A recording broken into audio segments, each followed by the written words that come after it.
సికింద్రాబాద్లోని doctor Narayana college of hotel మేనేజ్మెంట్లో 100% job guarantee 966365 ప్రస్తుతం మనతో పాటు ఉన్నారు దేవాదాయ శాఖలో అసిస్టెంట్ కమిషనర్గా పనిచేస్తున్న శాంతి భర్త మదన్ మోహన్ గారు. ఆయన కొన్ని సంచలనమైనటువంటి ఆరోపణలు చేస్తున్నారు. అసలు ఎందుకు అలా చేస్తున్నారు, ఇప్పుడే ఎందుకు చేస్తున్నారు, ఏంటి ఆరోపణలు, వాటికి ఆధారాలు ఏంటి, అన్నీ కూడా ఆయన మాటల్లోనే విందాం ఇప్పుడు. నమస్తే అండి. నమస్తే మేడం. మదన్ మోహన్ గారు, మీకు శాంతి గారికి ఎప్పుడు మ్యారేజ్ అయింది, అసలు మీకు ఎంతమంది పిల్లలు, ఎక్కడి నుంచి మీరిద్దరు, అంటే నేను విన్నాను ఎస్టీకి సంబంధించిన వాళ్ళు అని చెప్పేసి, సో అసలు ఎక్కడి నుంచి మొత్తం మీ హిస్టరీ చెప్పండి ఫస్ట్. యాక్చువల్గా మాది రాయలసీమ కర్నూలు జిల్లా మేడం, ఇప్పుడు నంద్యాల జిల్లా. 2013లో మా పెళ్ళి అయింది. మాది ఎస్టీ ఎరుకల కులానికి చెందింది. నా నేటివ్ ప్లేస్ వచ్చేసి కోవెలకుంట, నంద్యాలకు ఒక 30 కిలోమీటర్స్ దూరం. ఇప్పుడు నంద్యాల పట్టణం అది. ఆమె నంద్యాల, మేము బంధువులమే. ఓహో, ఇద్దరు బంధువులమే. ఓకే, అరేంజ్డ్ మ్యారేజ్, పెద్దలు కుదిర్చిన మ్యారేజ్. నేను 2012లో యూఎస్ నుంచి వచ్చి, ఎంఎస్సీసీ యూఎస్ నుంచి వచ్చి ఈ జాబ్లో జాయిన్ అయ్యాను. ఇక్కడ ఇప్పుడు ఏం జాబ్ అండి మీరు? నేను అసిస్టెంట్ డైరెక్టర్గా Indian institute of packaging, IIP అంటారు, సనత్ నగర్లో ఉంది. It's under minister of commerce and industry. దాంట్లో అసిస్టెంట్ డైరెక్టర్ జాయిన్ అయిన తర్వాత నేను ఒక లా అమ్మాయిని చేసుకోవాలని, అది నా కులంలో చేసుకోవాలని, తర్వాత పేదరాలు అయి ఉండాలి, పేదింటి అమ్మాయిని వితౌట్ డౌరీ ఫ్రీగా అనేసి లా అమ్మాయి కూడా దొరికింది నాకు. అమ్మాయి లా చేస్తున్నాడు మన అమీర్పేట పడారు. అప్పటికి ఇంకా 5 years కోర్స్, అది బిఎల్ఎల్బి. ఆమె 3rd year ఉండగా మ్యారేజ్ చేసుకున్నాను అమ్మాయిని, అరేంజ్ మ్యారేజ్. 2013లో మ్యారేజ్ అయింది. 13, 14, 15 తనకు లా అయిపోయింది. 2 ఏళ్ళు చదివించాను. తర్వాత కోచింగ్ తీసుకుంటాను, జేసీజీ జడ్జి అవుతానంటే డైరెక్ట్ జడ్జి అవుతామా, ముందు ఒక 3-4 ఏళ్ళు ప్రాక్టీస్ చేయి, ఫీల్డ్ చేసి సమస్యలు తెలుస్తాయి, అప్పుడు you can handle the bar అని చెప్పి నేనే తను ప్రోత్సహించి మొత్తం ట్రైనింగ్ చేశాను. మన సికింద్రాబాద్ కోర్టులో, అన్ని కోర్టులో తిరిగేది, ప్రాక్టీస్ చేసి. లక్కీగా 2017లో 18లో ఆంధ్రప్రదేశ్ గవర్నమెంట్ వాళ్ళు ఎండోమెంట్ దేవాదాయ శాఖ వాళ్ళు సపరేట్గా నోటిఫికేషన్ ఇచ్చారు. అందులో 2 ఎస్టీ ఉమెన్ కోట అసిస్టెంట్ కమిషనర్ పోస్ట్ ఉండే. ఈమె పెన్ను పెట్టింది, పోస్ట్ సెలెక్ట్ అయిపోయింది అమ్మాయి. సో 2020లో తనకు జాబ్ వచ్చింది. 2020లో 2020 ద ఫస్ట్ పోస్టింగ్ వచ్చేసి విశాఖపట్నం. సో నాది 2013లో మ్యారేజ్. 13, 14, 15, 16, 17, 18, 19 కలిసే ఉన్నాం. అంతే కలిసి హైదరాబాద్లో ఇల్లు తీసుకున్నాను నేను నా పేరు మీద. 2020 వరకు కలిసే ఉన్నాం. నాకు పిల్లలు పుట్టింది 2015లో, 2 కవల పిల్లలు, పాపలు నాకు. ఇప్పుడు వాళ్ళకి 9 years. పెళ్లి 13లో అయితే 15లో పిల్లలు పుట్టారు. సో 2020లో తనకు జాబ్ వచ్చి అప్పుడే కోవిడ్ స్టార్ట్ అయింది. ఫస్ట్ పోస్టింగ్ విశాఖపట్నంలో ఇచ్చారు. అప్పటికే జగన్ గారి ప్రభుత్వం ఉంది. అప్పుడే దాన్ని రాజధానిగా ప్రకటించడం, అది కొద్దిగా సెన్సిటివ్ ఏరియా కావడం, ఈమె అక్కడికి వెళ్ళడం. అదే టైంలో పెద్దలు విజయసాయి రెడ్డి గారు కూడా అక్కడ ఇన్ఛార్జ్ ఎంపీ. సో అక్కడ ఫస్ట్ టైం శాంతికి సార్ పరిచయం. అప్పటి నుంచి నాకు కూడా పరిచయం, ఎందుకంటే నేను హస్బెండ్ కాబట్టి శాంతికి. సో 2020, 21 ఈ 2 సంవత్సరాలు శాంతి విశాఖపట్నంలో చేసేది. సార్ని కూడా మీ ఫ్యామిలీ కాబట్టి విశాఖపట్నం నేను ఎవ్రీ వీక్ వెళ్ళేవాడిని అక్కడికి. మీరు ఇక్కడే ఉండి నాకు జాబ్ ఇక్కడ, సెంట్రల్ గవర్నమెంట్, స్టేట్ గవర్నమెంట్. నేను ఎవ్రీ వీక్ వెళ్ళేవాడిని అక్కడికి. వెళ్ళినప్పుడల్లా అక్కడ చెప్తేది ఇప్పుడు నాకు విజయసాయి రెడ్డి సార్ అందరి గురించి చెప్పేది. విజయసాయి రెడ్డి అప్పుడు సార్ పెద్ద విఐపీ కాబట్టి ఆయన గురించి కూడా చెప్పేది. సో సార్ని కూడా ఒక 4-5 సార్లు కలిసే అవకాశం వచ్చింది నాకు. ఇక్కడ హైదరాబాద్లో కూడా జూబ్లీ హిల్స్ ఇంట్లో 2 సార్లు, ఒకసారి శంషాబాద్ వాళ్ళ ఫామ్ హౌస్కి కూడా వెళ్ళాను. తర్వాత అమెరికాకి వెళ్ళే ముందు నేను 2022లో అమెరికాకి వెళ్ళాను, జనవరిలో. అప్పుడు సార్ని కూడా కలిసి తన బ్లెస్సింగ్స్ తీసుకొని అమెరికాకి వెళ్ళాను. సో ఇది మేడం, అంటే మా ఇద్దరి మధ్య ఎటువంటి సమస్యలు లేవు శాంతికి నాకు. సో నేను 2013 నుంచి 21 వరకు శాంతితోటే ఉన్నాను. 21 వరకు ఉన్నాను. 21 తర్వాత ఎందుకు విడిపోయారు? విడిపోలేదు మేడం. 2022 జనవరిలో PhDకి వెళ్ళి చేయనికి అమెరికా వెళ్ళాను. 22, 23 అమెరికాలో ఉన్నాను. ఆ 2 ఏళ్లలో 2 సార్లు వచ్చి వెళ్ళాను ఇండియాకి. సో నేను పర్మనెంట్గా వచ్చింది మొన్న జనవరికి. ఇప్పుడు ఇక పర్మనెంట్గా వచ్చింది మొన్న జనవరికి. అంటే 2020, 22, 23 అక్కడే ఉన్నా. 24 జనవరికి ఇక్కడికి వచ్చాను. సో 22 జనవరికి వెళ్ళాను. అంటే 2022, 2023 అక్కడే ఉన్నా. ఆ మధ్యలో 2 సార్లు వచ్చాను, అంటే పిల్లల నుంచి ఫ్యామిలీ. నేను జనవరి 2022 వెళ్ళాను. సెప్టెంబర్లో రప్పించిందండి ఇక్కడికి 1 week కోసం. యాక్చువల్ ప్లాన్ లేదు, నువ్వు రా అనేది 1 week కోసం. ఎందుకు 1 week ఏం అవసరం అంటే, లేదు అర్జెంటుగా రా, మనం ఒక విల్లా తీసుకుందాము. కొద్దిగా అంటే విజయసాయి సార్ నాకు మంచి పరిచయం అప్పటికి. అంటే 4 సార్లు కలిశాను. 4 సార్లు కలిశాను. అదే ఆయన నా ఫాదర్ ఏజ్లో ఉన్నారు కదా, మంచి పరిచయం. I have good respect and ఇది ఉండేది. సార్ కూడా తెలుసు, అంటే శాంతి హస్బెండ్ అని తెలుసు. సో శాంతి కూడా అక్కడ కలిసి పనిచేస్తూ ఉంది కదా, నాకు 2 పిల్లలు, అన్నీ తెలుసు సార్కి. సార్ కూడా నేను అమెరికా వెళ్ళే ముందు చెప్పాను, మేడం ఇట్లా అమెరికా వెళ్ళే ముందు వైజాగ్లో ప్రజా దర్బార్ జరుగుతూ ఉంది. బయట ఒక 500 మంది కూర్చున్నారు. సార్ కూడా లోపల అన్ని వింటున్నారు సమస్యలు. శాంతిని అదే ఫ్రూట్స్ తీసుకెళ్ళి, సార్ నేను యూఎస్ వెళ్తున్నా చెప్పనికి వెళ్ళాను. సార్ యాంటీ రూమ్లోకి తీసుకెళ్ళి కూర్చోబెట్టి ఒక 20-30 minutes కాఫీ ఆఫర్ చేశారు. కాఫీ తాగిన మేము 3 ఉన్నాము. సార్ కూడా, మదన్ శాంతి చాలా ఫాస్ట్ ఉంది, వెరీ యాక్టివ్ అండ్ స్మార్ట్, నువ్వేమో హానెస్ట్గా ఉన్నావు. ఏమో సార్, అంటే దేవుడి నిర్ణయం అది. ఎట్లా శాంతి చాలా ఫాస్ట్ ఉంది కానీ సార్ కొంచెం జాగ్రత్త, ఎందుకంటే ఆమె ఏదో ఇసుక జల్లి వాళ్ళ మీద వాళ్ళ సుపీరియర్ మీద ఇసుక జల్లి అప్పటికే న్యూస్లో ఉంది అమ్మాయి. ఎందుకు ఇసుక జల్లింది? సమ్ డిపార్ట్మెంటల్ ఇష్యూస్ ఏదో అంటే ఆమె చెప్పేది ఏంటంటే తను సెడ్యూస్ చేశాడు అమ్మాయిని అని. సో అందుకని నేను తీసుకెళ్ళాలని మొన్న నిన్న న్యూస్లో చెప్పింది. మరి ఏదో ఇంటర్నల్ ఇష్యూస్ ఏంటో నాకైతే తెలియదు. మొత్తానికి అయితే ఆయన సుపీరియర్ డిప్యూటీ కమిషనర్ పుష్పవర్ధన్ గారు, ఈమె అసిస్టెంట్ కమిషనర్ కోపంలో ఇసుక జల్లేసింది. అప్పటి నుంచి మీకు సెన్సేషన్ శాంతి డిపార్ట్మెంట్లో. వైజాగ్లో కూడా అంటే ఎంప్లాయీస్ అంతా ఆమె మీద స్ట్రైక్ చేయడము ఏదో నడిచేది అంతా. ఆమె మొదటి కూడా సెన్సేషన్ శాంతి. అంటే ఇంట్లో కూడా అంతే, ఇంట్లో కూడా బాగా అగ్రెసివ్. నేను ఇప్పుడు చెప్పేవాడిని శాంతి అంత అగ్రెసివ్ వద్దు, ఈ సివిలైజ్డ్ సొసైటీ ఇది, జాగ్రత్తగా ఎమోషన్స్ బ్యాలెన్స్ చేసుకో. బట్ దట్ గవర్నమెంట్ జాబ్కి వెళ్తారు ఇంకా జాగ్రత్త ఉండదు, అది పబ్లిక్ డీలింగ్ జాబ్స్ కదా. ఇదేమైనా తన పందా అది. ఇది మేడం అంటే ఇంత బాగానే జరుగుతూ ఉంది. సో నేను 2022 జనవరిలో వెళ్ళాను. సెప్టెంబర్లో 19th to 25th 1 week ఇక్కడికి వచ్చాను. తను రప్పించింది. నా దగ్గర పాస్పోర్ట్ డేట్స్ కూడా ఉన్నాయి. నేను చెప్పాను రాలేని శాంతి, నాకు బిజీ ఉంది ఇక్కడ, క్లాసెస్ పిహెచ్డి వర్క్స్ కదా అంటే, లేదు 1 week కోసం టికెట్ నేనే పెడతాను రా. ఎందుకు రావాలి ఇప్పుడు అంత అర్జెంట్ అంటే, నేను ఒక విల్లా తీసుకుంటున్నాను విజయవాడలో, 3-4 crores అవుతుంది. విజయసాయిరెడ్డి గారు మనకు ఆడపిల్లలు ఉన్నారు కదా, దానికి కొద్దిగా సాయం చేసి దాంతో డిస్కౌంట్లో ఇప్పిస్తున్నారు, ఒక 2.5 crores ఇప్పిస్తున్నారు అని చెప్పారు. సరే మంచిదే కదా అంటే, డిస్కౌంట్ వస్తుందంటే ఏ తండ్రి ఆశపడతాడు కదా. కానీ మనకు అంత అమౌంట్ లేదు కదా, 2.5 crores ఎందుకు అంత రిస్క్ కదా, అది మన జాబ్స్, మన గవర్నమెంట్ ఎంప్లాయీస్ కదా అంటే, ఇంకా తెలిసింది కదా మేడం, భార్య ఎక్స్పెక్ట్ చేస్తుంది సపోర్ట్. సరే వచ్చాను నేను, అలా టికెట్ మా మిస్సెస్ టికెట్ బుక్ చేసింది. వచ్చాను, వచ్చిన వెంటనే 19th వచ్చాను, సెప్టెంబర్ 19th. వచ్చిన వెంటనే 20th మార్నింగే వైజాగ్లో నేను శాంతి వెళ్ళి ఒక 1 crore బ్యాగ్ కూడా తీసుకొచ్చాను. ఎక్కడి నుంచి? అక్కడ వైజాగ్లో ఎవరు బిల్డర్ దగ్గరికి తీసుకెళ్ళింది శాంతి నన్ను. సార్ చెప్పారు బిల్డర్ ఇస్తారంటే వెళ్ళాను. ఈ సుభాష్ రెడ్డి ఇవన్నీ నాకు ఎవరో తెలియదు, నాకు తెలిసింది రిజిస్టర్డ్ సార్ ఒక్కరు ఎప్పటికి.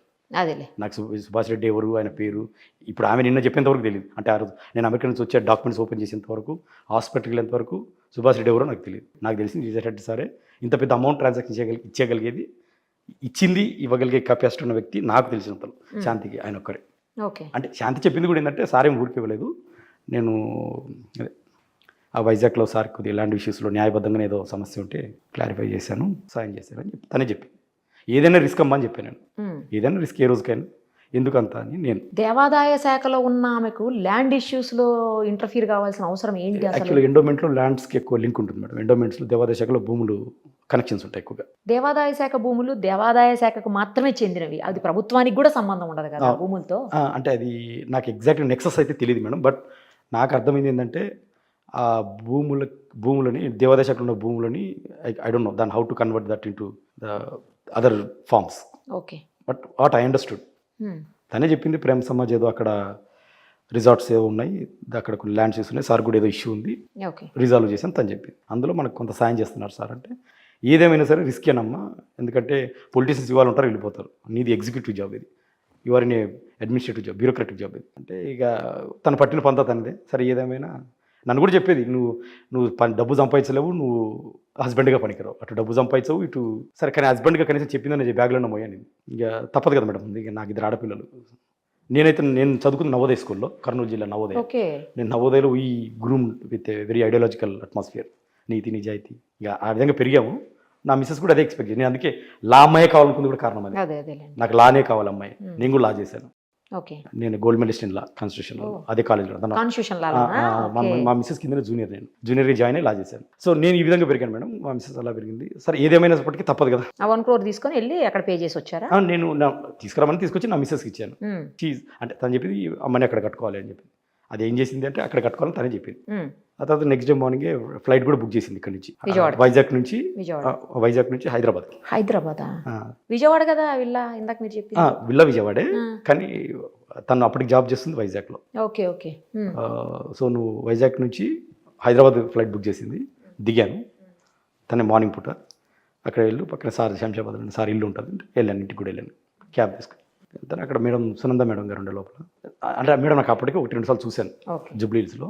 అంటే ఆమె గుర్తుపట్టకపోవచ్చేమో నన్ను, కానీ మేబీ గుర్తుపట్టొచ్చేమో శాంతి వైఫ్ హస్బెండ్ అని, ఐ డోంట్ నో ఎగ్జాక్ట్లీ. అదే ఒకసారి జూబ్లీహిల్స్ ఉన్నప్పుడు ఫోటోలు దిగాము, నమస్తే మేడం అని చెప్పాను. అంతే. అక్కడ బ్యాగ్ని తీసుకెళ్ళు, అది శాంతి చెప్పింది 60 lakhs ఉంటాయి దాంట్లో, బ్యాగ్ తీసుకొని వచ్చేసాను. నేను బ్యాగ్ ఓపెన్ చేసి చూశాను, బ్యాగ్ తీసుకొచ్చి మళ్ళీ బై రోడ్ వెళ్ళాను, క్యాబ్ బుక్ చేసుకొని బై రోడ్ ఇక్కడ నుంచి వైజాగ్కి, హైదరాబాద్ టు వైజాగ్. ఫ్లైట్ కాకుండా, ఫ్లైట్ అంటే చెకింగ్ ఉంటుంది కదా, బై రోడ్ వెళ్ళాను. వెళ్తూ విజయవాడలో విల్లా కూడా చూశాను, చూపించారు నాకు వేరు. అంటే నమ్మాలి కదా ఇదంతా కూడా, ఐ హ్యావ్ టు బిలీవ్. అందుకు they made me to believe, మనం ఇల్లా కోసం ఇదంతా చేస్తున్నాము అనేది బిలీవ్ చేయించాను. నాతో చూసి వెళ్ళి శాంతికి అమౌంట్ కూడా ఇచ్చేసాను. నా రోల్ ఏంటంటే పోస్ట్ మ్యాన్ రోల్, బ్యాగులు మోయటం, బ్యాగులు తీసుకెళ్ళి మన చోట ఇవ్వటం, తీసుకురావాల్సిన చోట తీసుకురావాలి. ఈ రెండే చేసింది నేను ఆ వారంలో. ఆ వారంలో అమెరికా నుంచి వచ్చి నేను చేసింది 2 అది ఇది. ఆ తర్వాత నెక్స్ట్ 2-3 డేస్ ఉన్నాను శాంతితో హ్యావ్ ఏ ఫిజికల్ రిలేషన్. అప్పుడు నాకు అర్థమైంది ఏంటంటే అప్పటికే తన కడుపులో 2 months బేబీ ఉంది. అది నాకు అప్పుడు తెలియదు. ఓకే. నాకు అప్పుడు తెలియదు అది. నేను మొన్న జనవరిలో వచ్చిన తర్వాత, ఎందుకంటే నేను సెప్టెంబర్లో వచ్చాను, అమ్మాయి డెలివరీ వచ్చేసి ఏప్రిల్లో డెలివరీ అయింది, April 15th. అంటే 7 months. నాకు అక్కడ కూడా డౌట్ రాలేదు. ప్రీమెచ్యూర్డ్ అనుకున్నారా? అక్కడ కూడా డౌట్ రాలేదు. నాకు అంత టైం లేదా, నేను నా బేబీ అనుకుంటున్నాను అప్పటికి కూడా. విషయం ఏంటంటే నేను తను సెక్సువల్ ఇంటర్కోర్స్ చేసినప్పుడు నేను అనుకోలేదు, అంటే ప్లానింగ్ లేదు మాకు. నేను యూఎస్లో ఉంటాను కదా, 3-4 years వచ్చిన తర్వాత ప్లాన్ చేసుకుందామని అనుకున్నాను. ఎనీహౌ నేను అంటే అవాయిడ్ చేశాను కంప్లీట్గా కాకుండా. బయట తర్వాత ఇండియాకి వెళ్ళి అమెరికా వెళ్ళిన తర్వాత నేను కన్సీవ్ అయ్యాను అనింది. హౌ ఇట్ పాసిబుల్ అమ్మా అన్నాను. అంటే లేదు, దెర్ ఇస్ ఏ ఛాన్స్ అనింది. సరే whatever it maybe, conceive అయినావు కదా, లెట్ ఇట్ బి అన్నా నేను. అక్కడ చిన్న ఆర్గ్యుమెంట్ అయింది. ఎట్లా అడుగుతావు నువ్వు భర్తని, నీకు ఎంత ధైర్యం అది ఇది అని. అదేంటమ్మా అడిగే హక్కు నాకు ఉంది.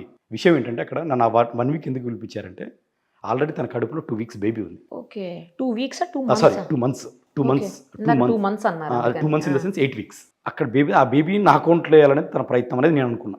ఎందుకంటే దట్స్ నాట్ ద వే. అది నాకు అవన్నీ నాకు తెలియదు అసలు నిజానికి.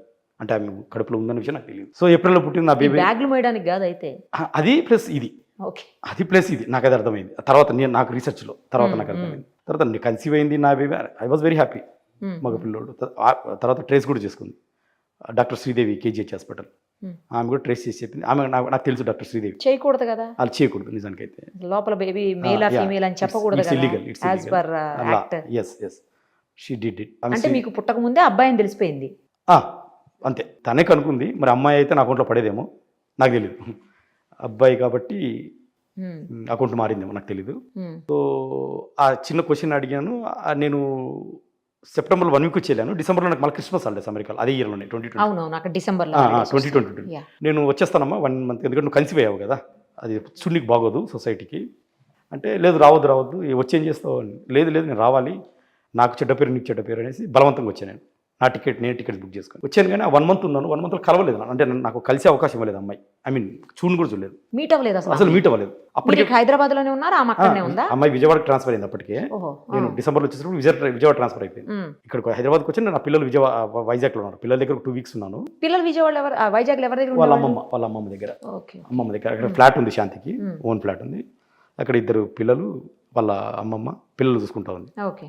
నేను ఒక 2 weeks పిల్లల దగ్గరికి వెళ్ళాను.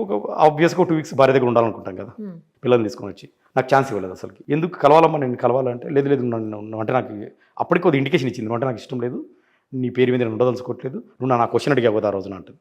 ఈ క్వశ్చన్ అండి, నువ్వు నెట్లు అడుగుతావు, భార్యను ఎట్లా అడుగుతావు క్వశ్చన్ అంటుంది. అడిగి తప్పే ఉంది, అడగరాందేమో అడగలేదు కదా అన్న. నేను ఆ మధ్యలో మీరిద్దరు మాట్లాడుకోలేదా? ఫోన్లో మాట్లాడుకుంటాం. తనకు నిజం తెలుసు, కడుపులో ఉన్న బిడ్డ నా బిడ్డ కాదని తెలుసు కాబట్టి రిపల్షన్ క్రియేట్ చేయాలి కదా, రిపల్షన్ క్రియేట్ చేస్తూ ఉంది. నిజానికైతే మా ఇద్దరి మధ్య ఏ ఆర్గ్యుమెంట్స్ లేవు, చిన్న గొడవలు సహజంగా ఉండేటివి, అంతేగాని పెద్దవి విడిపోయేంత డ్రామా అయితే ఎప్పుడూ లేదు లైఫ్లో. ఓకే. సో ఇది మేడం జరిగింది. సో డిసెంబర్లో అంతా ఉన్నాను కానీ కలిసే అవకాశం దొరకలేదు అమ్మాయి. ఐ మీన్ చూసే అవకాశం దొరకలేదు, మీట్ అవ్వలేదు, అసలు మీట్ అవ్వలేదు. అమ్మాయి విజయవాడ అడ్రస్ కూడా తెలియదు నాకు. అదేంటి, మీ వైఫ్ అడ్రస్ మీకు తెలియదా? తెలియదు నాకు అడ్రస్. అంటే ఎందుకంటే విజయవాడ ట్రాన్స్ఫర్ అయింది, ఎవరికి చెప్పలేదు. ఆఫీస్ తెలుసు. నేను ఎప్పుడు బలవంతంగా ఆమె పిలిస్తే వెళ్ళాలని కానీ బలవంతంగా ఎప్పుడు వెళ్ళలేదు నేను వచ్చిన 1 monthలో. ఆమె ఎక్కడ ఉంటుందో కూడా తెలియదు నాకు విజయవాడలో. అంటే ఎవరికి చెప్పలేదు, ఎవరైనా చెప్పట్లేదు అడ్రస్. వాళ్ళ అమ్మ అంటది నాకు తెలియదు అంటది. ఇక ఆఫీసులో కూడా మేము చెప్పడం మేడం మాకు తెలియదు సార్ అంటారు. తెలిసినా తెలియదు అంటున్నారు. ఇక నేనైతే ఫోర్స్ చేయలేను కదా మేడం. తనంతకు భార్య అంటే భర్తని కడుపులో బిడ్డ ఉంది, వచ్చిందే బిడ్డను చూసుకునికి, నా బిడ్డ అప్పటికి అనుకోని. సో వచ్చిందే దానికోసం కాబట్టి దాని అవకాశం లేదు. సరే నీ కర్మమ్మ, నేను వచ్చిందైతే నా బిడ్డను చూసుకునికి, నేనైతే బలవంతం చేయలేను కదా. సో చూడకుండానే రిటర్న్ అయిపోయాను. మళ్ళీ రిటర్న్ వెళ్ళిపోయారు? జనవరిలో వెళ్ళిపోయాను. అంటే 23 జనవరిలో వెళ్ళిపోయాను, ఫస్ట్ వీక్లో. April 15th బాబు పుట్టాడు. సో ఈ యొక్క 9 months అది కన్సీవ్ అయినప్పటి నుంచి కూడా నాకు డైలీ మాట్లాడుతూ ఉంది. తర్వాత బాబు వీడియో కాల్ చేసి చూపించేది కడుపులో ఉన్న బాబుని. డెలివరీ అయిన 3 నెలల వరకు కూడా నేను డెలివరీ అయినప్పుడు కూడా 1 week వస్తాను. అంటే వద్దు ఇప్పుడు ఏం రావద్దులే, డిసెంబర్లో ఏదో పర్మనెంట్గా వస్తా అంటున్నావు కదా, 2023 డిసెంబర్లో పర్మనెంట్గా వస్తా అంటున్నావు కదా, అప్పుడు వచ్చేసా. సార్ నువ్వు ధైర్యంగా ఉంటానంటే నాకేం పర్లేదు, ఎలాగో వచ్చేస్తాను కదా అనేసి నేను రాలేదు. ఇంకా ఎలాగో పర్మనెంట్, డిసెంబర్లో ఎలాగో పర్మనెంట్ వస్తున్నాను కదా అని. బాబు ఏప్రిల్లో పుట్టాడు, ఇంకొక 6 నెలలే కదా. సో అనేసి నేను డిసెంబర్ వరకు ప్లాన్ చేసుకున్నాను నేను. సో ఆ డిసెంబర్లో రీసెంట్గా వచ్చాను, జనవరిలో. డిసెంబర్ అంటే ఐ మీన్ జనవరి ల్యాండ్ అయ్యాను. జనవరి ఫస్ట్ వీక్ ల్యాండ్ అయ్యాను. ఒక వస్తాను బయలుదేరుతున్నాను ఒక 2-3 months ముందు ఈ అమ్మాయి నాకు చెప్పకుండా నా ఫ్రెండ్స్కి, 2-3 అమెరికాలో ఉన్న ఫ్రెండ్కి, ఇక్కడ హైదరాబాద్లో ఉన్న ఫ్రెండ్కి, ఊర్లో అన్నకి వాళ్ళకి ఫోన్ చేసి నేను IVF చేసుకున్నాను, మదర్ అంటే నాకు ఇష్టం లేదు, నా కడుపులో ఉన్న బిడ్డకి మదర్ తండ్రి కాదు అని. ఎప్పుడు బాబు పుట్టిన 3 నెలలకు ఓకే. నేను ఇంకొక 2-3 నెలలు ల్యాండ్ అవుతాను అనగా నేను షాక్. అంటే ఆమె చెప్పలేదు నాకు, ఇవాళ ఫోన్ చేసి మదర్ నేను శాంతి ఇలా అంటుంది, ఐవీఎఫ్ చేసుకుందంట, నీ బిడ్డ కాదంటుంది. నేను శాంతి ఏం శాంతి ఏం మాట్లాడుతున్నావు, మైండ్ ఏమైనా దొబ్బిందని నేను అడిగాను. లేదు లేదు, నువ్వు అంటే నాకు ఇష్టం లేదు, నేను ముందు నుంచి చెప్తున్నా కదా, నువ్వు నాకు ఇష్టం లేదు, నేను ఐవీఎఫ్ చేసుకున్నాను. ఇప్పుడు అది చెప్పేదాను నేను. అవును, నేను లాస్ట్లో చెప్దాం అనుకుని చెప్పాను. ఇప్పుడు this is not the way అని చెప్పాను. అయినా ఐవీఎఫ్ చేసుకోవాల్సిన అవసరం వచ్చి అసలు ఐవీఎఫ్ నీకే ఎవరు చేస్తాడు ఇండియాలో, భర్త లేకుండా ఎవడు చేయగలిగేది, ఎవడు భర్త లేకుండా. చేయరు కదా. భర్త పర్మిషన్ కావాలి. నేను నాకు 2 ఆడపిల్లలు, నాకు పిల్లలు లేక కాదు కదా, 2 ఆడపిల్లలు ఉన్నారు కదా. 2 ఆడపిల్లలు ఉన్నారు. అంటే లేదు లేదు, నేను ఐవీఎఫ్ చేసుకుని అన్నుండి ఉన్నారు, నీ పర్మిషన్ కూడా నాకు అవసరం లేదు, అసలు నీ పేరు మీద ఉండకూడదు అనుకుని నువ్వే వద్దనుకున్నప్పుడు నీకు చెప్పాల్సిన అవసరం నాకేముంది అని ఇక అదే కదా తను చేసిన దాన్ని ఎస్టాబ్లిష్ చేసుకునికి she has articulated lot of stories. Okay. ఇంకా రకరకాలుగా ప్రెషర్. సరే ఏదేమైనా మా ఐవీఎఫ్ అయితే చేసుకుని నాకు 2 ఆడపిల్లలు ఉన్నారు, నేను రేపు ఇండియాలో ఒక 2-3 మంత్స్ ల్యాండ్ అవుతాను, వచ్చేటప్పుడు నాకు ఐవీఎఫ్ డాక్యుమెంట్ చూపించు. ఐవీఎఫ్ అంటే అన్నుండి అన్నారు కాబట్టి ఒకవేళ అది అయితే నిజమైతే 50-50 ఛాన్సెస్ నేను యాక్సెప్ట్ చేసే ఛాన్స్ ఉంది ఆ బాబుని నిన్ను. ఎందుకంటే నాకు పిల్లలు ఉండద్దు. ల్యాండ్ అయిన వెంటనే విజయవాడ వెళ్ళాను. బస్ స్టాండ్లోకి వెళ్ళి అమ్మ ఇల్లు అడ్రస్ చెప్పి నేను ఇంటికి వస్తాను. లేదు ఇక్కడ విజయవాడ కాదు, వైజాగ్ వెళ్ళిపోవాలి, పిల్లలు అక్కడ ఉన్నారు, ఆడపిల్లలు 2 అక్కడ. వైజాగ్ వెళ్ళాను. వైజాగ్లో ఇంటికి వెళ్ళదు, హోటల్కి వెళ్ళాను. సరే హోటల్ దిగాను. అమెరికా నుంచి వస్తే ఎప్పుడు మొన్న జనవరిలో. ఓకే. మొన్న జనవరిలో ఇంటికి కూడా వెళ్ళలేదు మీరు? ఇంటికి వద్దు, నేను ఇంటికి వెళ్ళొద్దు, ఎందుకంటే నీ బిడ్డ కాదు కదా, అసలు నీ బిడ్డ కానప్పుడు నీకు నాకు సంబంధమే లేదు. అంటే విడాకులు ఏం లేవు అప్పటికి, గొడవలు అయితే కదా అందరూ తెలుస్తుంది. హోటల్కి వెళ్ళాను, నేను బాబుని తీసుకొని వస్తాను నేను. ఓకే. సరే హోటల్లో దిగాను. ఈ జనవరిలో చెప్తున్నాను, ఈ జనవరి ఇదంతా పర్మనెంట్గా వచ్చిన తర్వాత జరుగుతున్న స్టోరీ. ఇక్కడ నుంచి అసలు స్టోరీ స్టార్ట్ అయింది మేడం నాకు. ఓకే. బాబుని తీసుకుని వచ్చింది, చూపించింది, ఎత్తుకున్నాను, ముద్దు పెట్టుకున్నాను, కూర్చోబెట్టుకున్నాను వాళ్ళు. ఐవీఎఫ్ అయితే డాక్యుమెంట్స్ తీయన్నాడు. అంతే కదా మేడం, ఏ పాపే బాబు బాబే నాకు ఎవరైనా సరే. ఐవీఎఫ్ అయితే అన్నారు అయితే పర్లేదు, ఏదో ఇష్టపడ్డామో నీకు బాబు కావాలనుకున్నామో చేసుకున్నావు, నాకు సంబంధం లేదు, నాకు డాక్యుమెంట్స్ కావాలి. లేదు నేను డాక్యుమెంట్స్ అన్నారు ఎట్లా చెప్తారు నీకు? సరే అన్నారు కదా, నువ్వు ఏ హాస్పిటల్కి వెళ్ళావు కదా, ప్రూఫ్ ఉంటుంది కదా, అది చూపించు నాకు. అసలు నేను అప్పటికి రీసెర్చ్ చేశాను, ఐవీఎఫ్ హస్బెండ్ లేకుండా చేయరు ఇండియాలో చాలా సెన్సిటివ్ మ్యాటర్, హ్యూమన్ ట్రాఫికింగ్ చాలా సీరియస్ మ్యాటర్ ఇక్కడ, చేయరన్న. లేదు నేను చేయించుకున్నాను. సరేనమ్మా చేయించుకున్నావు, పేర్లు నువ్వు అసిస్టెంట్ కమిషనర్ నీ పేరు దాపెట్టుకున్నావు, కనీసం హాస్పిటల్ ఏంటో చెప్పు, నేను క్రాస్ వెరిఫై చేసుకోవాలి. నేను చెప్తున్నాను కదా నమ్ము అంటుంది. అట్లా కాదు తల్లి, అట్లా ఎట్లా అవుతుంది, నాకు 2 ఆడపిల్లలు ఉన్నారు, అట్లా కాదు నిజం చెప్పేది. లేదు ఒక హై ప్రొఫైల్ పర్సన్ దగ్గర నేను డోనార్ నాకు అన్నది. ఎవరు హై ప్రొఫైల్ పర్సన్ అన్న? లేదు ఇంకా నాకు అప్పటి నుంచి ఇంటర్ప్రిటేషన్ స్టార్ట్ అయ్యింది. ఆ హై ప్రొఫైల్ పర్సన్ ఎవరు, ఎందుకు ఇస్తారు డోనార్, నీకు అవసరం ఏమొచ్చింది, ఇవి మేడం రకరకాలుగా జరిగిన క్వశ్చన్. నేను ప్రెజరైజ్ చేయడం మొదలుపెట్టాను, నాకు నిజం చెప్పు.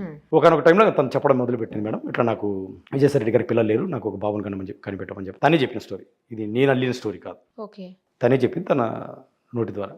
నాకు ఒక బాబుని కనిపెట్టు అని ఆయన చెప్పారు. ఆయనకు నేనంటే ఇష్టం, ఆయనకంటే ఇష్టం, నేను బాబుని కనిపెట్టు. సరేనమ్మా ఇష్టం బాగానే ఉంది, ఆయన వయసు ఏంటి, నీ వయసు ఏంటి? సరే మీరు డోనర్ అంటున్నావు కదా, ఆయనే ఆ డాక్యుమెంట్ చూపించాను. ఆయనే డోనర్. ఎప్పుడు చెప్పింది ఈ విషయం? ఈ జనవరిలో ఇండియాలో మీరు వచ్చిన తర్వాత, పర్మనెంట్ వచ్చిన తర్వాత వచ్చాక జనవరిలో మీరు అడిగితే అప్పుడు గ్రిల్ చేయడం మొదలు పెట్టాను. అదే డాక్యుమెంట్స్ కావాల్సిందే అప్పుడు చెప్పింది. ఒక 2 వీక్స్ సతాయించింది, నమ్ము అట్లా కాదు, నాకు డాక్యుమెంట్స్ కావాల్సిందే అని నేను కూర్చున్నాను. ఇక లేదు పెద్ద ఆయన డోనరు. సరేనమ్మా ఆయనే డోనర్, ఎవరన్నా కానీ నాకు కావాల్సిందే, నా మాట విను. ఆయన ఎట్లా వస్తుంది అంత పెద్ద ఆయన ప్రొఫైలు, డోనర్ చేస్తే ఎట్లా హాస్పిటల్ ఎలా ఒప్పుకుంటారు బయటికి రివీల్ చేయడానికి, ఏదేమైనా కావాల్సిందే. ఇంకా ఆమె ఏదో చెప్పింది మేడం, చెన్నైలో చేయించుకున్నాను 2-3 సార్లు, 1-2 సిట్టింగ్లు అయినాయి, ఫెయిల్ అయింది. బెంగళూరు వెళ్ళాను, 2-3 సిట్టింగ్లు అయింది, ఫెయిల్ అయింది, తర్వాత సెట్ అయింది, ఏదో స్టోరీ చెప్పింది నాకు. ఏదన్నా కానీ నాకు డాక్యుమెంట్ కావాలి. ఇంకా సంఘర్షణ మేడం, ఘర్షణ ఇది. ఇదంతా ఒక నెల నడిచింది. సెకండ్ మంత్లో వచ్చేసరికి ఏదో డాక్యుమెంట్లు ఇస్తుంది, టెస్ట్ బేబీ అవి, ఇదే ఐవీఎఫ్ ఉంటుంది, ఏదేదో పేర్లు పెట్టి మేము అన్నీ వేరే నేమ్లో చేయించాం. ఏదన్నా కానీ ఇవన్నీ రాంగ్, ఐవీఎఫ్ ఇట్లా ఉండదు. నేను అప్పటికి రీసెర్చ్ చేశాను, ఐవీఎఫ్ ఇలా జరగదు, హస్బెండ్ లేకుండా జరగదు. సరేనమ్మా ఇంత అయిపోయింది కదా, నేను పచ్చిగా అడుగుతున్నాను, నిన్ను ఫిజికల్ రిలేషన్స్ ఎవరుతుంది నీకు చెప్పు స్ట్రైట్గా. లేదు ఐవీఎఫ్ అంటే ఐవీఎఫ్. ఓవరాల్ ఇంకా చివరికి ఇంకా ఆర్గ్యుమెంట్ తట్టుకలుగా ఉన్నాయా, ఫిజికల్ రిలేషన్ ఉంది, ఏం చేస్తాను అనేది నన్ను. ఇప్పుడు బాబు నీ బాబు కాదు కదా అంటే, ఒకటి నేను ల్యాండ్ అయిన బాబుని ఎత్తుకున్నాను కదా, ముద్దు పెట్టుకుని ఒళ్ళో కూర్చోబెట్టుకున్నాను. అప్పుడు ఆమె డాక్యుమెంట్ చూపించింది నాకు. నువ్వు సెప్టెంబర్లో వచ్చావు కదా 1 వీక్కి, ఆ వచ్చినప్పటికీ నా కడుపులో ఆల్రెడీ 2 months బేబీ ఉంది అన్నది వాళ్ళు ఏజ్ చూపిస్తారు కదా చెకింగ్లో. ఆ డేట్స్ తమకు తెలుసు, 19th to 25th ఆ డేట్స్లో 2 months బేబీ ఉన్నట్టు ఒక రికార్డు ఉంది తన దగ్గర, మెడికల్ రికార్డు. ఆ డాక్టర్ శ్రీదేవి గారు చెక్ చేసి ఇచ్చారు, బేబీ వయసు వచ్చి 2 months. అది చూపించింది నాకు కన్ఫర్మ్గా, నాకు నా బిడ్డ కాదని తెలుసు కన్ఫర్మ్. నాకు ఆ డాక్యుమెంట్ చూపిస్తాను, నా బిడ్డ కాదు కన్ఫర్మ్. దించేశాను బాబుని. సరే ఐవీఎఫ్ ఉన్నా ఐవీఎఫ్ డాక్యుమెంట్ చూపించు. సో ఈ 1 మంత్ అంతా నడిచిన తర్వాత సెకండ్ మంత్లో చెప్పింది అవును ఫిజికల్ రిలేషన్షిప్పే వేరే వాళ్ళతోటి, నేను ఐవీఎఫ్ డాక్యుమెంట్ చూపించాను, ఏం చేసుకుంటో చేసుకో, నీ బిడ్డని కాదని నీకు తెలుసు, నువ్వంటే నాకు ఇష్టం లేదు. సుప్రీంకోర్టు చెప్పింది నేను ఎవరి దగ్గరైనా లివింగ్ రిలేషన్షిప్ ఉండొచ్చు. అట్లా కాదమ్మా, లివింగ్ రిలేషన్షిప్ అంటే మీనింగ్ అది కాదు. నాకు ఇద్దరు ఆడపిల్లలు ఉన్నారు, నాకు డైవర్స్ ఇవ్వలేదు, రీజన్ ఏంటో నాకు తెలియాలి, అవన్నీ తర్వాత. సో ఇలా నడిచింది మేడం. ఇంకా ఆమె రకరకాల కన్విన్స్ చేస్తూ ఇవన్నీ చెప్పింది నాకు. అంటే విజయసాయిరెడ్డి గారే ఫిజికల్ రిలేషన్ అని. సరేనమ్మా విజయసాయిరెడ్డి గారే, ఇదంతా ఒక 2 months నడిచింది మేడం బయటకు రానికి. 2 months అంత ప్రెషర్, విపరీతమైన ప్రెషర్ ఉంటుంది కదా నాకు. ఇంకా చివరికి వచ్చేసి సరే విజయసాయిరెడ్డి గారు అనుకుందాం కాసేపు, నమ్ముతున్నాను, దానికైతే నువ్వేం ప్రూఫ్ చూపించట్లేదు, నమ్మాలంటావు, ఏమనంటే నమ్మాలంటావు. సరే ఆయనతోటి నా పిల్లలకు నాకు న్యాయం చేయి, నేనైతే నీతో ఉండలేను, నేను నిన్ను ఏలుకోలేను, నా పిల్లలకు నాకు న్యాయం చేసేయి, నీకు ఒక నమస్కారం, నాకు మోరల్గా మానిటర్గా 2 పరంగా న్యాయం చేయి. నా పిల్లలు గ్యారంటీ రేపు నేను చంపేస్తే ఎవరొకరు, నువ్వేమో హై ప్రొఫైల్ పేర్లు చెప్తున్నావు, నేను పోయి అక్కడ పోయి అడగలేను, ఆయన గేట్ కూడా టచ్ చేయలేను, నువ్వు ఉంటావో లేదో నాకు తెలియదు, నా పిల్లలకు అన్యాయం అవుతుంది, నేనైతే నీతో ఉండలేను, నా పిల్లలకు న్యాయం చేయి మోరల్గా ఫైనాన్షియల్గా అనేసి నేను గొడవ మొదలుపెట్టాను. ఇది మేడం జరిగింది. ఇక్కడ వరకు ఇలా నడుస్తూ ఉంది. ఇంకా నేను మోరల్గా ఫైనాన్షియల్గా నేను వదిలేస్తాననేసరికి ఆమె వేరే పేర్లు ఒక 4-5 పేర్లు చెప్పుకుంటూ వచ్చింది. ఏదో పేర్లు, ఆరెడ్డి, శ్రీనివాసరెడ్డి, వెంకటరెడ్డి అని. ఎందుకు పేర్లు మారుస్తున్నావు అంటే, నువ్వు నన్ను వదిలేసి వెళ్ళిపోతావు, సపోర్ట్ అదే ఫైనాన్షియల్గా సపోర్ట్ చేయంటున్నావు కదా. అవును మరి అడుగుతావు, నీతో అయితే ఉండలేను కదా, నీతో ఎలా ఉంటాను, నేను అల్ట్రేషన్ చేశాను, నీతో ఉండలేను, హ్యాపీగా ఉండలేను, నేను నాకు ఇబ్బంది అవుతుంది, నేనైతే వదిలేసేపడితే మ్యూచువల్ ఇచ్చేసి వెళ్ళిపో, నేను నీకేమి ఇవ్వను, నేను ఎందుకు ఇస్తాను నీకు, ఆ పిల్లని ఆడపిల్ల నేను చూసుకుంటాను, నువ్వు నన్ను వదిలేసి వెళ్ళిపో జీవితం నుంచి మ్యూచువల్ ఇచ్చేసి. అట్లా వెళ్ళిపోతాను నేను, నాకు 42 ఏళ్ళు, నా ఆడపిల్లలు నా సొంత పిల్లలు, నేను ఇప్పుడు వెళ్ళి ఏం చేయాలి, ఎక్కడికి వెళ్ళాలి నేను, నాకు మ్యూచువల్ ఏది ఇవ్వాలన్నా సరే నాకు న్యాయం చేయాలి, నువ్వు ఆ బిడ్డ ఎవరి బిడ్డ అయినా కానీ నాకు సంబంధం లేదు, నువ్వేమో డాక్యుమెంట్ చూపించట్లేదు. అక్కడ స్టార్ట్ అయింది మేడం. ఒక 2-3 వారాలు మళ్ళీ వేరే పేర్లు చెప్పింది. నేను ఫైనాన్షియల్గా డిమాండ్ చేస్తున్నాను కదా, అంటే నాకు సపోర్ట్ కావాలని. ఆమెనే అందులో నేను 30 కోట్లు అడిగానని అది ఒక డ్రామా క్రియేట్ చేస్తాను, 30 అడిగాను, 75 కోట్లు అడిగాను, ఏదైనా నాకైతే న్యాయం జరగాలి మోరల్గా ఫైనాన్షియల్గా, అప్పుడే నీకు మ్యూచువల్ పెడతాను నేను. ఓకే, అది నా డిమాండ్ మేడం. ఆ రోజున ఒక 2 వారాలు అయింది, ఏదో పేర్లు చెప్పింది, నాకు చిరాకు వచ్చేది. అప్పటికి 3-4 నెలలు అయిపోయింది, నాకు స్ట్రెస్ ఉంది బాగా. డైరెక్ట్గా ఇదంతా ఎందుకు, డైరెక్ట్గా అపోలో హాస్పిటల్కి వెళ్ళిపోయింది, డెలివరీ అయింది, వైజాగ్ అపోలో హాస్పిటల్లో డెలివరీ అయింది. నేను హస్బెండ్ కదా, డైరెక్ట్గా వెళ్ళిపోయి మార్నింగ్ 4 o'clock వెళ్ళిపోయి, నేను పలానా April 15th బేబీ కొట్టారు శాంతి అనే అమ్మాయికి, వాళ్ళ హస్బెండ్ నేనంటే వాడు కంప్యూటర్లో కూర్చొని కొట్టి శాంతి అని పేరు కొట్టాడు, డేట్ కొట్టాడు, కొడతాను మదన్ మోహన్ అని పేరు అడిగాడు, మీ పేరు ఏం పేరు అని అడిగాడు. మదన్ మోహన్, ఎవరు మీరు అంటే లీగల్గా వాళ్ళ హస్బెండ్ అన్న, లీగల్ కాదు వాళ్ళ హస్బెండ్ అన్న, అవును పేరు ఉంది అక్కడ, వెంట ప్రింట్అవుట్ తీసి ఇచ్చేసాడు. నాకు ఇది కాదు కదా సార్, నాకు ఇంకా డీటెయిల్స్ కావాలి అంటే 11 గంటలకు మార్నింగ్ కేస్ షీట్స్ దొరుకుతాయి, అక్కడికి వెళ్ళండి సార్. నేను 11 o'clock వెయిట్ చేసి 4,000 పే చేసి మదర్ది బేబీ సపరేట్గా కేస్ షీట్స్ తీసుకున్నాను. ఓకే, ఆ కేస్ షీట్స్ తీసుకుంటే నాకు అక్కడ ఆశ్చర్యమైన ఇన్ఫర్మేషన్ ఏంటంటే, హస్బెండ్ బేబీ ఫాదరు శాంతి హస్బెండ్ పేరులో ఒక కొత్త పేరు ఉంది, పి సుభాష్ అని. వాడు ఎవడో నాకు తెలియదు అసలు. పి సుభాష్ అంటే పి అంటే పోతిరెడ్డి సుభాష్ రెడ్డి. వాడు ఎవడో తెలియదు, ఎప్పుడు వినలేదు, ఎప్పుడు 1-2 సార్లు శాంతి అనింది ఆ పేరు, నా ఫ్రెండ్ అడ్వకేట్ ఇది. వాడు ఎవడో నాకు తెలియదు. శాంతికి నేను చెప్పకుండా వెళ్ళాను హాస్పిటల్కి, ఇట్లా సతాయిస్తుందని. వాడి మీద ఇన్వెస్టిగేషన్ చేశాను, ఎవడు వీడు పి సుభాష్ అని. నా ఇన్వెస్టిగేషన్ అర్థం ఏంటంటే, వాడు Pothireddy Subhash Reddy, son of Pothireddy Thimmareddy from Pileru, Chittoor. ఆడు special government pleader revenue for Andhra region in high court of Vijayawada, Andhra Pradesh. ఆ మనిషి ఎవరంటే విజయసాయిరెడ్డి గారు నామినేట్ చేసినటువంటి జీపీ. జీపీ అనేది నామినేటెడ్ పోస్ట్, అది ఏ పొలిటికల్ పార్టీ వస్తే వాళ్ళని కొంతమందిని పెట్టుకుంటారు. సో ఆయన government pleader, nominated by Vijayasai Reddy sir. అది ఆయన రికార్డ్ చేసిన, నిన్న వైరల్ కూడా రికార్డ్ వచ్చింది. ఆ రికార్డులో ఆయన కూడా సుభాష్ రెడ్డి గారు కూడా రెఫర్ చేశారు విజయసాయిరెడ్డి గారి పేరు. సో నేను ఆ రీసెర్చ్ చేస్తే ఆయన బయోడేటా అసలు ఎవరు ఏంది, ఆయన హైదరాబాద్లో ప్రాక్టీస్ చేశాడు అంతా తెలిసింది. ఆయనకు ఒక పెళ్ళి అయిందని, ఒక కూతురు ఉందని, 9th క్లాస్ కూతురు ఉంది, ఆ రవీంద్రబాద్ వెనకాల ఇల్లు ఉందని, ఇక్కడ ప్రాక్టీస్ చేశాడని అది తెలుసు. నేను ఇవన్నీ శాంతికి చెప్పకుండా, శాంతి ఆ రోజున హాస్పిటల్లో నీకు సైన్ ఎవరు పెట్టారు, డెలివరీ అప్పుడు అటెండ్ ఎవరన్నా, అక్కడ కూడా అబద్ధాలే. ఒకసారి డాక్టర్ శ్రీదేవి అంటది, ఒకసారి ఇది ఫ్రెండ్స్ అంటది. ఎవరమ్మా ఎవరు ఈ పి సుభాష్, అప్పుడే నేనే చెప్పాను, ఈ పి సుభాష్ ఎవరన్నా నేను. వెళ్ళావా హాస్పిటల్కి అనింది. అవును వెళ్ళాను. ఎవరు పి సుభాష్? అవును నా ఫ్రెండ్ అని. ఆయన పర్టికులర్ ఎందుకు వచ్చి పెట్టాడు, అక్కడ వైజాగ్లో మీ అమ్మ ఉంది, మీ నాన్న ఉన్నాడు, మీ చెల్లి ఉంది, మీ ఫ్రెండ్స్ ఉన్నారు, వేరే వాళ్ళు కొలీగ్స్, ఆయన ఎందుకు వచ్చి పెట్టాడు? అదే అక్కడ ఉన్నాడు, పిలిపించాను, మీ ఇద్దరు ఫ్రెండ్స్ పిలిపించాను, పెట్టాడు, అంతే చెప్పింది నాకు. నేను ఒక వారం ఆగేసి సుభాష్కి ఫోన్ చేశాను.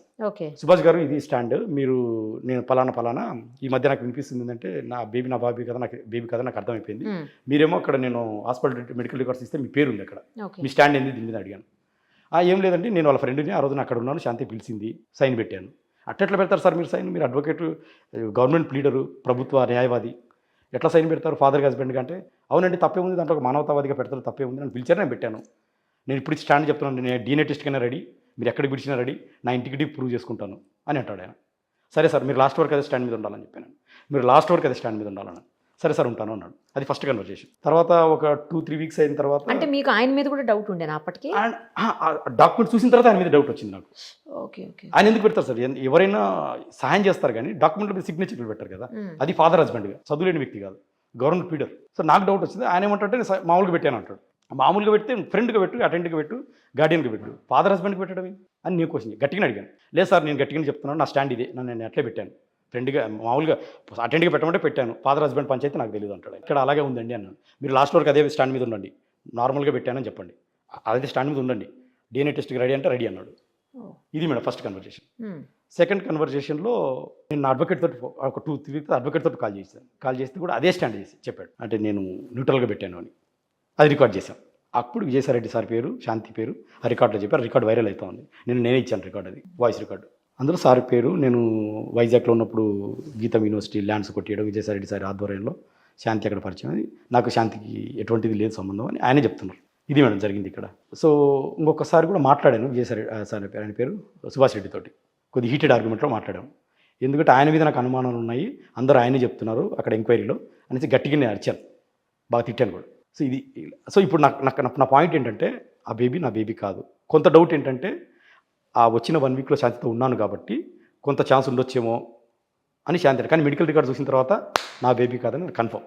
మెడికల్ రికార్డ్స్ ఎందుకంటే 2 months బేబీ ఆల్రెడీ ఉంది కదా. నేను ఆ మెడికల్ రికార్డ్స్ అపోలో హాస్పిటల్లో డాక్యుమెంట్ తీసాను కదా, దాంట్లో LMP అని ఉంటుంది, లాస్ట్ మెన్స్ట్రల్ పీరియడ్ అని. ఆ LMP వచ్చేసి 28th జూలై చూపిస్తూ ఉంది, 28th జూలై 2022. నేను వచ్చింది September 19th 2022. అంటే last menstrual period 28th July, నేను వచ్చింది సెప్టెంబర్లో. అప్పటికి 2 months బేబీ ఉన్నట్టు తనకు డాక్యుమెంట్ చూపించింది. Okay. So it is confirm, it is not mine. Now the question is Subhash Reddy. నా మెడికల్ రికార్డ్స్ ప్రకారం సుభాష్ రెడ్డి గారు నేను కాదని స్టాండ్, మరి ఎవరు? అది నాకు శాంతి ఆన్సర్ చేయాలి. నేనేమంటే నీకు మ్యూచువల్ ఇచ్చేస్తానమ్మా, నిన్నైతే ఎలుకునేది లేదు, అందులో డౌట్ లేదు, నాకు 2 ఆడపిల్లలు ఉన్నారు, నాకు పక్క ఫాదర్ కావాలి, నేను ఎవరితో పడుకుంటే నీకెందుకు రాబాయి, నువ్వంటే నాకు ఇష్టం లేదు, ఎగ్జిట్ అయిపో లైఫ్లో నుంచి అంటాను. ఎగ్జిట్ అవుతానమ్మా తల్లి, అందులో డౌటే లేదు, కానీ ఎగ్జిట్ అయ్యే ముందు నాకు కరెక్ట్ కన్ఫర్మేషన్ కావాలి. రేపొద్దు నా పిల్లోడు, రేపొద్దున తండ్రి నా దగ్గరికి వస్తే నాకు ఫ్యూచర్ కాంప్లికేషన్స్ కన్ఫ్యూషన్ చాలా ఉంటాయి. నాకు ఎవరో DNA టెస్ట్ ద్వారా కావాల్సిందే నేను.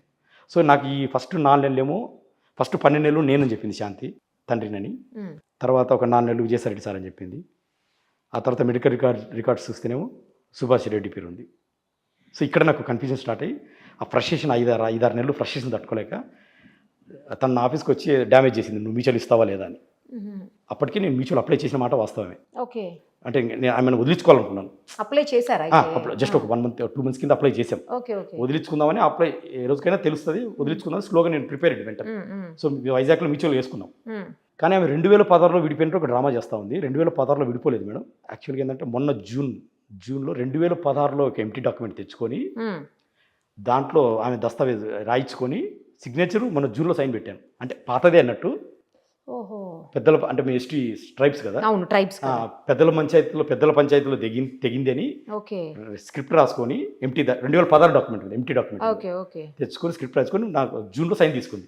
అది ఎందుకు తీసుకుందంటే నేను అంత విడిపోవాలనుకున్నాను కూడా కొన్ని మ్యూచువల్కి వెళ్ళాలనుకున్నాము, కొన్ని కండిషన్స్ పెట్టింది. పెద్దల ఆస్తి తన పేరు మీద ఉంది ఊరిలో, పెళ్ళైన కొత్తలో ఆమె కొంత రాశాను స్థలం ఇల్లు, అది రిలింక్విష్ చేయాలంటే ఇది సైన్ పెట్టు అనింది. ఎలాగో వదిలించుకోవాలనుకుంటున్నాం కదా, నేను ఏది ఇస్తే నేను తక్కువ సైన్ పెట్టేసింది దాని మీద. ఆ అక్క ఏం చేసిందంటే ఆ డాక్యుమెంట్ తీసుకెళ్ళి, అంటే భయపడిచిందుకున్నాను, నువ్వు ఎలాగో మ్యూచువల్ వెళ్ళాల్సింది, నీకు ఆప్షన్ లేదు, నువ్వంటే నాకు ఇష్టం లేదు, ఆ బిడ్డ నీ బిడ్డ కాదు.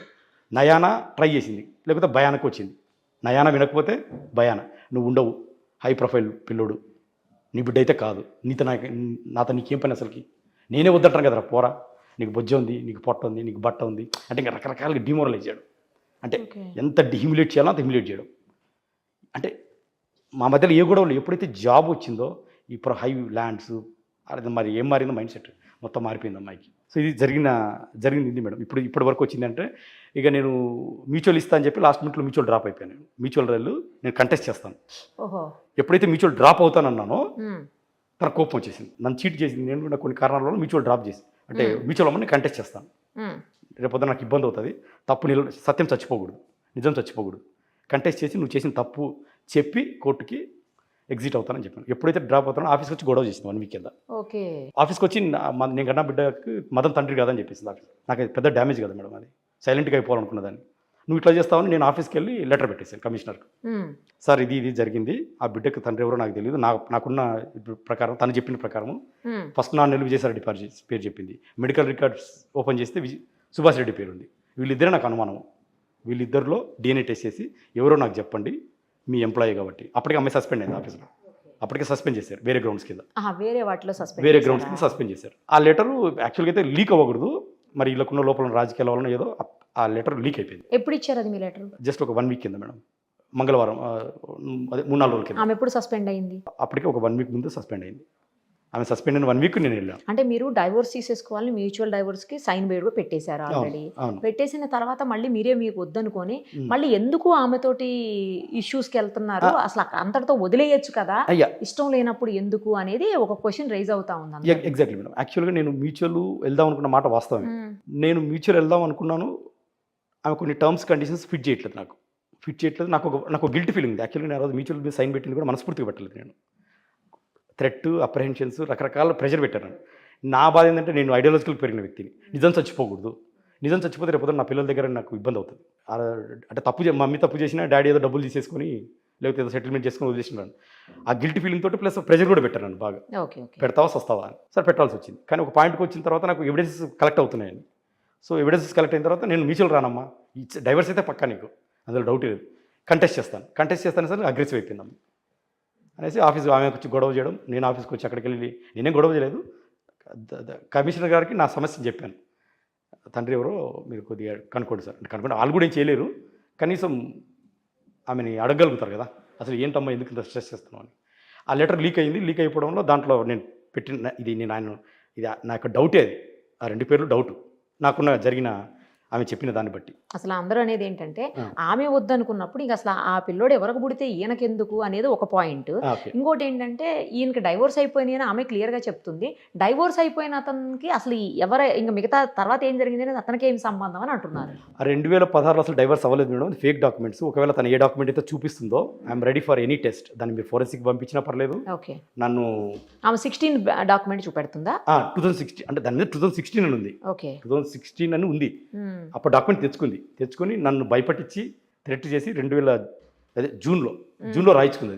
అందుకే నేను ఓపెన్గా చెప్తున్నాను, దాన్ని మీరు ఫోరెన్సిక్ పంపించినా పర్లేదు, నన్ను లై డిటెక్టర్ పిలిచినా పర్లేదు. మీరు ఫోరెన్సిక్ పంపిస్తే తెలిసిపోతుంది ఇంక్ ఎప్పుడు రాశారు, స్క్రిప్ట్ ఎప్పుడు రాశారు, సిగ్నేచర్ 2016 ఎక్కడ 2024, ఆల్మోస్ట్ 8-10 ఏళ్ళు తేడా. సో ఈజీగా తెలిసిపోతుంది. అందుకే నేను ఓపెన్గా ఛాలెంజ్ చెప్తున్నాను. అది మొన్న రాసిందే. మీకు ఎవరైనా సపోర్ట్ చేస్తున్నారా? లేదు, ఎవరు సపోర్ట్ లేదు. అది కూడా కొంతమంది అంటున్నారు ఎవరో సపోర్ట్ చేస్తున్నారు. నేను అసలు నేను ఒక విద్యావేత్తను, ఒక అకాడమిషియన్, ఎడ్యుకేషనిస్ట్. నేను పొలిటీషియన్ కాదు, ఇండస్ట్రియలిస్ట్ కాదు. నాకు ఎవరితో సంబంధం, నేను అసలు 2 ఏళ్ళు అమెరికాలో ఇక్కడ లేను, ఇండియాలో. ఎవరితో సంబంధం ఉంటుంది నాకు జనవరిలో సడన్గా జాన్యువరిలో ఇష్యూ అవుతే జాన్యువరిలోనే రైజ్ చేయకుండా లేకపోతే ఫిబ్రవరిలో రైజ్ చేయకుండా ఇప్పుడు ఈ 10 రోజుల నుంచి లేకపోతే వారం రోజుల నుంచి మీడియా ముందుకు వచ్చి ఇప్పుడు ఎందుకు రైజ్ చేస్తున్నారు అని కొంతమంది అంటున్నారు. మేడం, నేను జనవరిలో వచ్చాను, ఇల్లు 2 ఏళ్ళు నడిచిందని నాకు ఎవిడెన్సెస్ కావాలి కదా. ఆ ఎవిడెన్స్ అని కలెక్ట్ చేసుకోవడానికి చాలా టైం పడుతుంది. నాకు ఎంత, నేను విజయవాడ వెళ్ళాలి, విశాఖపట్నం వెళ్ళాలి, డెలివరీ అయిందేమో వైజాగ్లో, ఉన్నదేమో విజయవాడలో ఇల్లు కనుక్కుని నాకు 20,000 ఖర్చు అయింది. వాడికి 5,000 దొరికిందా? మొత్తానికి దొరికింది. వాడికి ఒక 5,000 ఇచ్చి, అంటే అందరికీ తెలుసు ఇల్లు, కానీ మేడం భయంకి ఎవరు చెప్పరు, అలా సబార్డినేట్స్. నేను చెప్తే నా పేరు మీదకి వస్తుంది, నా పేరు అంటే తల వల్ల మీదకి వస్తుంది. నాకు 10-15 ఏళ్ళు రానికి, పోనీకి, హోటల్లో ఉండడానికి, ఆ ఇల్లు అడ్రస్ కనుక్కుని, అంటే నేను డాక్యుమెంట్స్ దీనికి ఎంత ఖర్చు అవుతుంది మేడం. సో నాకు 6 నెలలు మినిమం టైం పడుతుంది కదా. నేను ఎంప్లాయీ, నేను నాకు ఆఫీస్ కూడా వెళ్ళాలి, ఫుల్ టైం చేయలేరు, ఆఫీస్కి వెళ్ళాలి, ఓన్లీ వీకెండ్స్ మాత్రమే వెళ్ళాలి అక్కడికి. సో ఈ 6 నెలల టైంలో నేను కావాల్సిన అన్ని కలెక్ట్ చేసుకున్నాను. అందుకే మ్యూచువల్ వెళ్ళబుద్ధి కాదు నాకు. ఇన్ని నిజాలు తెలిసినప్పుడు వై షుడ్ ఐ కాంప్రమైజ్? నిజాలు తెలిసినప్పుడు ప్రజల ముందు పెడదాం. ఫైనల్గా మీరు ఏం కోరుకుంటున్నారో చెప్పండి అసలు మేడం. ఫైనల్గా ఒకటే పాయింట్, ఎలాంటి న్యాయం? ఇప్పుడు ఆ బేబీ నా బేబీ కాదనేది నాకు తెలిసిన విషయము. ఇప్పుడు ఆ బేబీకి తండ్రి ఎవరో తెలియాల్సిన అవసరం చాలా ఉంది. ఎందుకంటే మీరు అంటున్నట్టు ఆ బేబీ నీకు కాదని నీకు ఎందుకు ఎగ్జిట్ అయిపోవచ్చు కదా అంటారు. రాంగ్ అది. ఆ బేబీకి తండ్రి తెలియకపోతే ఫస్ట్ ఆఫ్ ఆల్ ఆ బేబీ తండ్రి దైవస్వరూపం, చిన్నపిల్లడు. ఆ బేబీకి తండ్రి తెలిస్తే ఆ బేబీ రేపు వచ్చే దినాల్లో గౌరవంగా బతుకుతాడు. నా తండ్రి ఈయన అని. 1. 2, ఒకవేళ తండ్రి తెలియకపోతే ఇప్పుడు ఆ తండ్రి ఎవరు శాంతికి తెలిసినా కూడా రేపొద్దున వాళ్ళు యాక్సెప్ట్ చేయలేదు అనుకో. ఒకవేళ నేను ఆడపిల్ల నా పిల్లలే, ₹1 నా పిల్లలు సంపాదించుకున్నప్పుడు నేను ఈ అబ్బాయి నా దగ్గరకు వచ్చి నా నాన్న నువ్వే అన్నావు అనుకో, నా దగ్గర అప్పుడు ప్రూఫ్ ఉండదు. అప్పుడు ఎందుకు అడగలేదు అంటారు మీరంతా మళ్ళీ మీడియా వాళ్ళు. ఆ రోజున ఎందుకు చేయలేదు పంచాయతీ? కాబట్టి ఆ పంచాయతీ ఏదో ఇప్పుడే ప్రోయాక్టివ్గా చొరవ తీసుకొని okay. Let us that close that issue now itself. ఆ DNA టెస్ట్ నాకు చేయండి, శాంతి గారికి చేయండి. ఆమె చెప్పిన పేర్లు ఎవరైతే ఉన్నారో విజయసాయిరెడ్డి సార్ గారిని, లేకపోతే మెడికల్ రికార్డ్స్ ప్రకారం నేను అనుకున్నటువంటి పోతిరెడ్డి సుభాష్ గారికి కానీ వీళ్ళందరూ పిలిపించేస్తే క్లారిటీ వచ్చేస్తుంది కదా, క్లియర్ ఇష్యూస్ ఇక్కడితో. మీరు కేసు ఫైల్ చేశారా? ఎస్ మేడం, అంటే అంత రెడీ చేశాను. Okay. Maybe tomorrow today will drop the DNA test. మీకు ఏమైనా థ్రెటనింగ్ కాల్స్ వస్తున్నాయా? ప్రస్తుతానికైతే ఏం లేవు మేడం. శాంతే స్టార్టింగ్లో భయపడిచ్చింది, అక్కడెక్కడ సిగ్నేచర్లు పెడతావా లేదా, నేను లేపేస్తారు, నువ్వెంత ఇది నయానా భయానా చేసింది, అన్ని రకాలు చేసింది. సో నాకు ఇప్పుడు ఎవిడెన్స్ దొరికి ఇప్పుడు నేను అంతే ఫస్ట్ టైం నిన్న మీడియా ముందుకు రావడం జరిగినట్టే చెప్పాను, ఎక్కడ కూడా డివియేషన్ లేదు. So I want to stick to the truth. So ఇక్కడ పెద్ద ఆయన విజయసాయిరెడ్డి సార్ నాకు అభిమానం, ఆయన నాకు సాయం చేశారు. అమెరికా వెళ్ళేటప్పుడు కూడా ఫైల్ క్లియరెన్స్ ఏదో ఉంటే ఢిల్లీకి ఫోన్ చేసి ఓకే నన్ను ఎంతో ఇంట్రెస్ట్ చేసి అమెరికాకు పంపించారు. ఆయన కూడా శాంతి అంటే ఈ సర్కమ్స్టెన్సెస్ బట్టి ఏదేమైనప్పటికీ తండ్రి ఎవరో తెలియదు. ఒకవేళ తండ్రి కారణం వాళ్ళు ఎవరన్నా ఉంటే సుభాష్ రెడ్డి గారు కానీ లేకపోతే వాళ్ళ కాళ్ళ మీద పడి సారీ కూడా చెప్తాను. ఒకవేళ కాకపోతే ఒకవేళ DNA టెస్ట్లో ఏది కాదు మీ బిడ్డేనని తేలింది అనుకోండి, అప్పుడు నా బిడ్డ కాదు అనేది నాకు 19% షూర్ మేడం. I'm 19% sure. ఎందుకంటే నేను ఆ టైంలో ఇండియాలో లేను అసలుకి. సరే, నేను ఇండియాలో లేను కదా. ఇన్ కేసు మీరు అనుకుంటున్న ఏదైతే 2-3 పిల్లలు వాళ్ళు కూడా కాదని తేలింది, అప్పుడు ఏం చేస్తారు? అంత పెద్ద పెద్ద వాళ్ళ మీద మీరు తప్పకుండా first Shanti has to take the apologies. Okay. Shanti ఎవరు నాకు పేర్లు చెప్పింది నేను కాదు, శాంతి చెప్పింది. First Shanti has to give an apologies. ఎందుకంటే ఆల్మోస్ట్ తండ్రి ఏజ్ ఉన్న వాళ్ళతో అంటున్నారు కదా, అందుకని తను చెప్పిందే నేను చెప్తున్నాను మేడం. తను చెప్పిందే నేను చెప్తున్నాను. నేను కొత్తగా చెప్పేది ఇక్కడేదో ఏమంటారని మనీ కోసమో, that is not the objective Moto.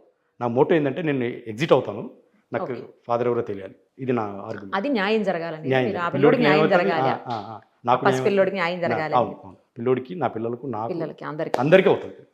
ఇది మేడం నా స్టాండ్. రైట్ అండి, చూద్దాం మీరు అన్నట్టు మరి నెక్స్ట్ ఏం జరుగుతుందో, కోర్టు ఎలాంటి డెసిషన్ తీసుకుంటుందండి. థ్యాంక్ యూ అండి, థ్యాంక్ యూ సో మచ్. నిన్నటి నుంచి చూస్తున్నాను ప్రజా సంఘాలుగా మీరు కూడా మదన్ మోహన్ గారికి సపోర్ట్ చేస్తూ ఉన్నారు. ఇప్పుడు బాలల హక్కుల పరిరక్షణ వేదిక ప్రెసిడెంట్ సుభాష్ చంద్రబోస్గా నేను అభిప్రాయపడుతున్న విషయం ఏంటంటే, అటు తండ్రిగా నా బాధ్యత లేదు, నాకు సంబంధం లేదు, నేను పరువు నష్టం దావా వేస్తా అని అటు సుభాష్ రెడ్డి అనేటువంటి అంటాడు. ఇటు మదన్ మోహన్ గారిని అడిగితే నేను తండ్రిని కాదు, నన్ను ఎందుకు బదనాం చేస్తారని ఈయన అంటారు. విజయసాయిరెడ్డి గారు మీ అంత చూస్తా అదైన పోతలో మీడియా వాళ్ళని బెదిరించాడు. అంటే సమాజంలో బాలల యొక్క ఆత్మగౌరవం అనేది ఉండదా? పుట్టిన ఆ బిడ్డ రేపు సమాజంలో గౌరవంగా బతకడానికి వీళ్ళంతా కూడా అనేకమైనటువంటి నష్టాలని తీసుకొచ్చి పెడుతున్నారు. ఆ బిడ్డ రేపు సమాజంలో గొప్ప స్థితికి రావాలంటే సమాజం ఈసడింపులు ఉండకూడదు. మరి శాంతి ఇంతవరకు నోరు తెరవలేదు. సుభాష్ రెడ్డి పేరు చెప్పింది, ఆమె స్పష్టంగా చెప్పలేదు. సుభాష్ రెడ్డి నేను పరువు నష్టం దావేస్తున్నాడు. మేము ఇదే విషయం మీద రేపు ఆంధ్రప్రదేశ్ యొక్క హోంమంత్రి గారిని, అలాగే లోకేష్ గారిని, అలాగే ముఖ్యమంత్రి వీలైతే చంద్రబాబు నాయుడు గారిని కూడా కలిసి ఆ బిడ్డ ప్రాణం కాపాడాలి, ఆ బిడ్డ మానము కాపాడాలి, ఆత్మగౌరవం కాపాడాలి. తండ్రి ఎవరో లేకుండా తెగిపడ్డా నింగి చుక్కలం, మేము చెత్త కుండి కాడి కుక్కలం, అయినా మేం భారతీయులం, అయ్యో అయ్యమ్మ లేనియా నాదన్. ఏంటండి 75 ఏళ్ల స్వతంత్ర భారతవనిలో చదువుకున్న వాళ్ళు, దేశానికి చట్టాలు చేయవలసిన వాళ్ళు, దేశానికి మేలు చేయాల్సిన వాళ్ళు, మేధావులు ఇదా చేసేది? ఎవరన్నా అవగాహన లేని వాళ్ళు చేస్తే మనం హక్కున చేర్చుకోవాలి ఆ బిడ్డని, అటువంటి వాళ్లకు దారి చూపాలి. ఇక్కడ శాంతి చదువుకున్నది ఉన్నతమైనటువంటి స్థానంలో ఉన్నది, మదన్ మోహన్ గారు చదువుకున్నాడు ఉన్నతమైన స్థానంలో ఉన్నారు.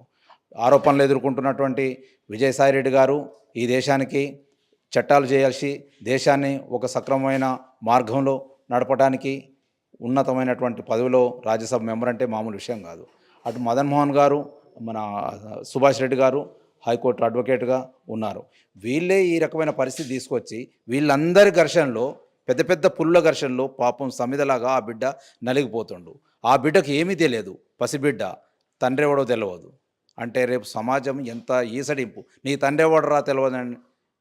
ఆ మధ్యకాలంలో పుష్ప సినిమాలో ఇంటి పేరు లేనందుకు వాడు ఎంత అవమానాలకు గురయ్యి, ఎంత ఆవేదనకు గురయ్యి, ఒక ఇంటి పేరు కోసము ఆవేదన పడితే, రేపు తండ్రి ఎవడో తెలియకుండా ఈ ముగ్గురు, ఒక తల్లి ముగ్గురు తండ్రులా అని ఈసడింపులు ఉంటే ఎంత అవమానంగా ఉంటుంది. కాబట్టి ఆ బిడ్డ గౌరవంగా బతకాలి. ఆ బిడ్డకి ఏం జరిగినా కానీ వీళ్ళందరినీ కూడా మదన్ మోహన్తో సహా మిమ్మల్ని వదిలిపెట్టము, ఆ పాపం ఉట్టిగానే తలగదు, ఆ బిడ్డకు ఏం జరిగినా ప్రభుత్వం బాధ్యత వహించాలి, ఆంధ్రప్రదేశ్ ప్రభుత్వం బాధ్యత వహించాలి. ఆ బిడ్డకు ఏం జరిగినా కానీ ప్రాణాలకు నష్టం జరిగిన శాంతి గారు కానీ, లేకుంటే మదన్ మోహన్ కానీ, విజయసాయి రెడ్డి గారు కానీ, లేకుంటే సుభాష్ రెడ్డి గారు కానీ, ఎవరు అయితే ఆరోపణలు ఎదుర్కొంటూ వాళ్ళందరి మీద కూడా యాక్షన్ తీసుకోవాలి. ప్రభుత్వం తక్షణం స్పందించి సుమోటోగా ఈ 3-4 రోజుల నుంచి జరుగుతున్నటువంటి ఈ విషయాల్ని సుమోటోగా స్వీకరించి ఆ బిడ్డ యొక్క ప్రాణాలను కాపాడాలి. ఆ బిడ్డ యొక్క గౌరవాన్ని కాపాడటానికి తక్షణమే వీళ్ళందరి మీద కూడా డిఎన్ఏ టెస్టుకు వీళ్ళందరినీ కూడా కస్టడీలోకి తీసుకొని డిఎన్ఏ టెస్ట్ బలవంతంగానైనా చేయాల్సిన అవసరం ఉంది. డిఎన్ఏ టెస్ట్ చేయాలనేది బాలల హక్కుల సంఘంగా మేము డిమాండ్ చేస్తున్నాం రాష్ట్ర ప్రభుత్వాన్ని. సుమన్ టీవీలో మీ పర్సనల్ అండ్ బిజినెస్ ప్రమోషన్స్ కోసం కింది నెంబర్కి కాంటాక్ట్ చేయండి.